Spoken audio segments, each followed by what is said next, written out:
nakita naman natin na kapag ginagawa ng tama yung proyekto, hindi ninanakaw yung pera, gaya ng sinabi ng ating Pangulo, maayos ang nagiging resulta.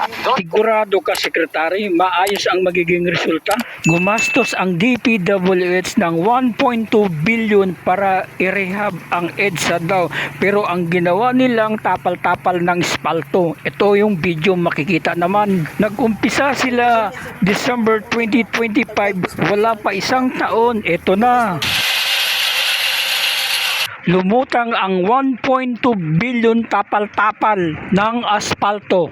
Sa halip na ginhawa, Sekretary, perwisyo sa mga motorista. Sekretary, sino kaya kontratista dito? Bakit nagkabakbak ang mga aspalto? Pang isang taon mula nang ayusin pero tad-tad agad ng lubak ang ilang bahagi ng EDSA.